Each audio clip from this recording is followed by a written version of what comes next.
একটা প্রশ্ন। সুপার শপে প্রবেশ করেই আপনার চোখে পড়ে বড়, বড় ডিসকাউন্ট ট্যাগ। এটা নিলে এত পার্সেন্ট ডিসকাউন্ট, ওটা নিলে অত পার্সেন্ট ডিসকাউন্ট ইত্যাদি, ইত্যাদি।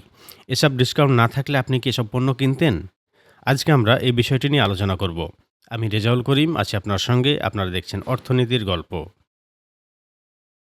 ধরুন একটা শার্টের দাম ৳২,০০০, কিন্তু এখন লেখা আছে 50% অফ, মানে ৳১,০০০।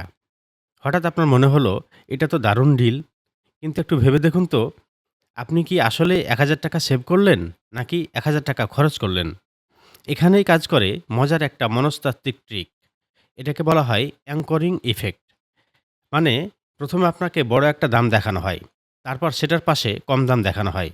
আপনার মস্তিষ্ক তখন সেই আগের দামটাকেই বাস্তব বলে ধরে নেয়। আর যখন কম দাম দেখানো হয়, তখন মনে হয় আপনি লাভ করছেন।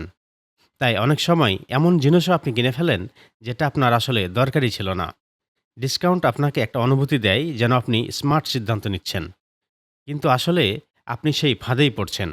আসল কথা হলো আপনি সেভ করছেন না, বরং আপনি খরচ করছেন। তাই পরের বার ডিসকাউন্ট দেখলে নিজেকে একটা প্রশ্ন করবেন, আমার কি সত্যি জিনিসটা দরকার? নাকি ডিসকাউন্ট দেখে কিনতে ইচ্ছা করছে? আমাদের চ্যানেলটি একেবারে নতুন। চ্যানেলটি সাবস্ক্রাইব করে আমাদের সঙ্গে থাকার জন্য অনুরোধ করছি। ভালো থাকবেন। পরের ভিডিওতে আবার কথা হবে।